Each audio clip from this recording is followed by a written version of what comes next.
Welcome once again to M5's English language learning program, Let's Speak English. I'm Gav Duncan and I'm here on your TV to help you learn English. Now, are you sitting comfortably? Yes? Good. And are you ready for today's lesson? Yes? Good. Okay, well, let's learn English together. And we're back, yes. And I've got a surprise for you all. Guess which week this is? Does anyone know? No? Well, let me tell you. This is week 41. Now, what do you say to that, eh? Well, you're probably sitting there on your sofa, stroking the cat, scratching the dog's head, and staring at the TV thinking, so what? Who cares if it's week 34, or week 41, or week 6 for that matter? Well, okay, that's justified. Me telling you that it's week 41 isn't exactly an earthquake of information, I accept. It's not the sort of information that's going to rock your world. I accept that. I see that.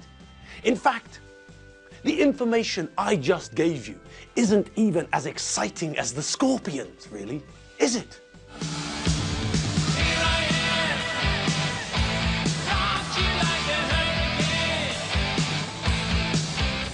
Blimey, I don't know what to say. That was very 1980s. Okay, moving on and thanking the Lord above that we've now left 1985 far behind us, let's get back to what I was talking about earlier. This is week 41. Week 41. Magic, eh? Now, I can see that you're still not getting it, are you? The penny hasn't dropped yet, has it? Okay, calculators out. 5 lessons a week. 40 lessons completed, which means that the first lesson this week, Monday's lesson, was lesson 196.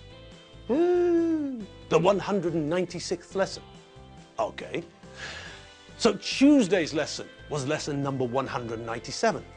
Wednesday's lesson was the 198th. Thursday's lesson, yesterday, was lesson 199.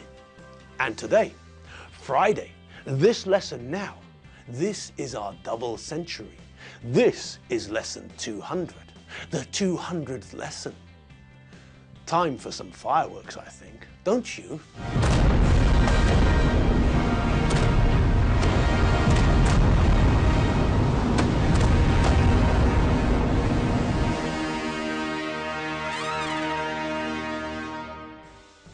And what great fireworks they were, weren't they? So, yes, it's time for some congratulations. Well done. Congratulations. We've been learning English together for 200 lessons. That's amazing, isn't it? Yes, I know. We've been learning English for a very long time. 200 lessons is not a small number of lessons. It's a double century. It's 4 half centuries. It's 8 quarter centuries. Okay, so you probably get the idea. It's a bit of a milestone, this one. Just think, when we were at lesson 100, we were learning about comparative and superlative forms of adjective. It seems like a long time ago, doesn't it? And yet, here we are, 100 lessons later, learning about how to use every properly and checking the differences between every and all. And speaking of every and all, we'd better get back to where we left off yesterday. Okay, so who remembers what we were doing yesterday? That's right. Before the end of the lesson, I gave you some sentences and asked you to work out if we should put every or all into the gaps in the sentences. We did the first one together, if you recall. Well, as I said, we're going to continue with what we didn't finish yesterday. So, to start us all off again, let's have another look at the example sentence. I buy a newspaper. Sometimes I forget to read it. Okay, so here we're talking about something that happens, something that I do on a very regular basis. I can't spend the whole day buying a newspaper. That's not logical. But I can buy a newspaper on Monday, and on Tuesday, and on Wednesday, and on Thursday, and on Friday, and at the weekend too, can't I? Yes. So in this sentence, the correct answer is every day.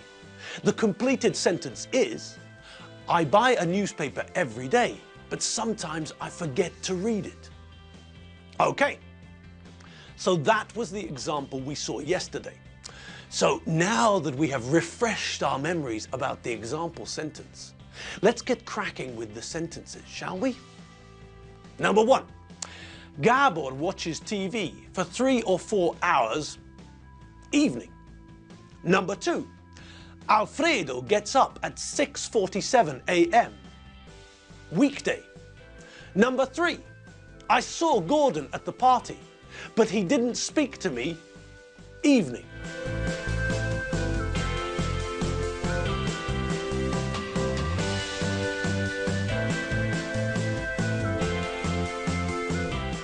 Number 4.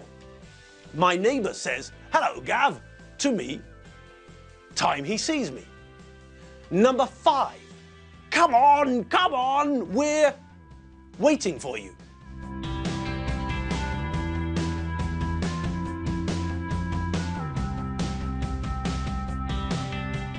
Okay, so how was that? How did you get on? Were they easy or hard? Well, let's see, shall we? What did you put for the first one? Gabor watches TV every evening. Yes, the sentence is about something that he does regularly. Every evening, he watches TV for a few hours. Good. Gabor watches TV for 3 or 4 hours every evening. Okay, and on we go. On to number 2. So, what do you think? What's the correct answer to number 2? Is it every or is it all? Yes, that's right. The correct answer is every.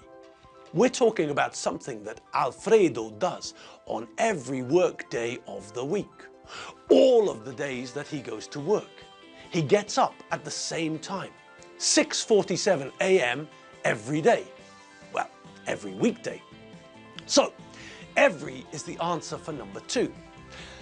Alfredo gets up at 6:47 a.m. every weekday. Magic. Poor Alfredo.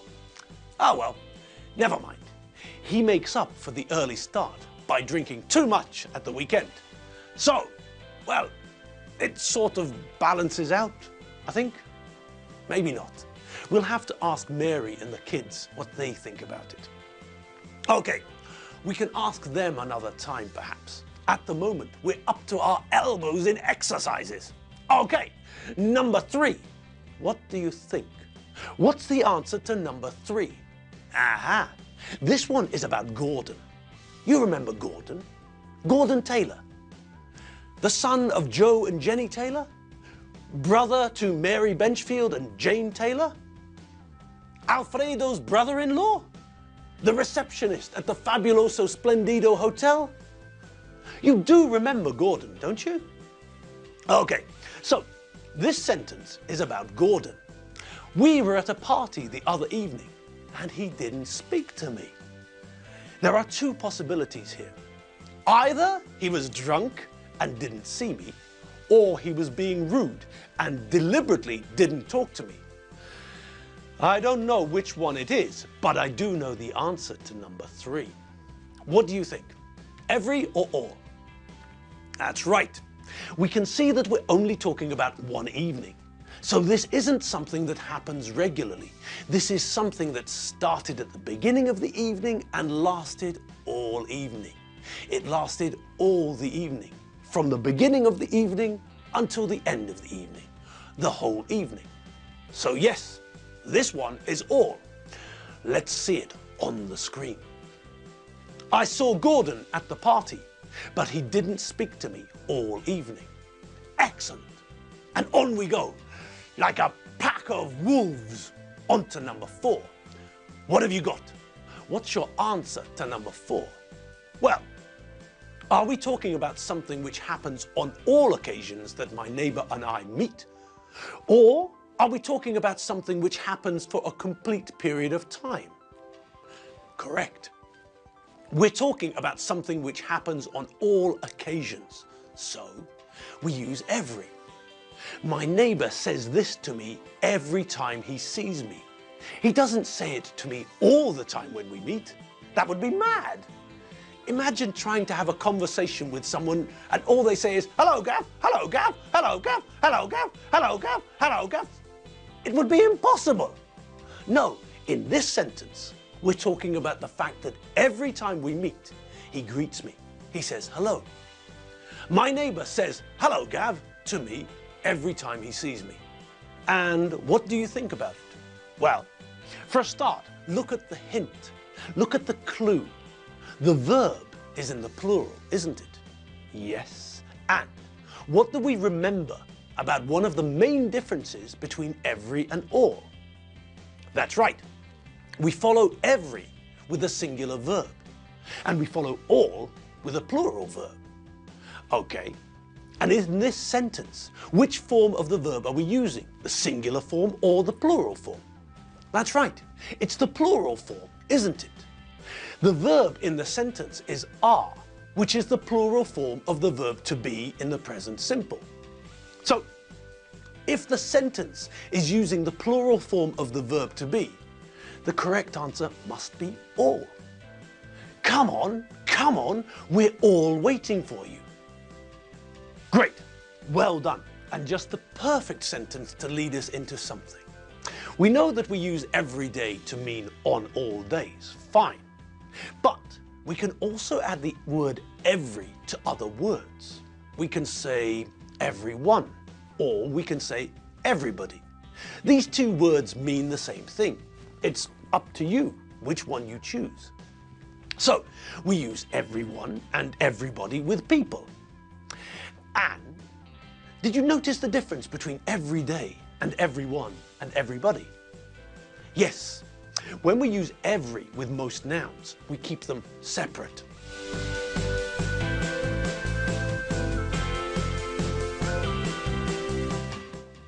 But with everyone and everybody, we create a single word out of every and one and every and body. It is possible to say every one, but if we say every one, we're not talking about people. We're talking about every single item. We use every one to emphasize, to stress that there is no exception.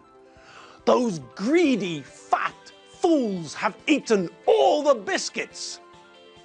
What? All of them? Yes, every one. Okay, and on that note, I'm afraid that it's time for us to go. Yes! The 200th lesson has come to a close.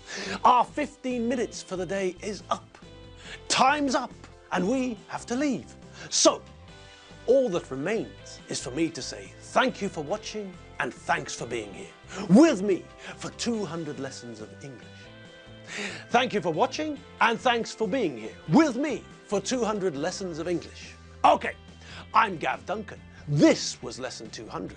Our next lesson won't be lesson 64,321, but lesson 201. Okay, that's all from me and the crew. Have a great weekend, have as much fun as you can handle, and we'll see you back here after the weekend on Monday. See you later. Oh, and you know, www.m5tv.hu. See you later. Bye.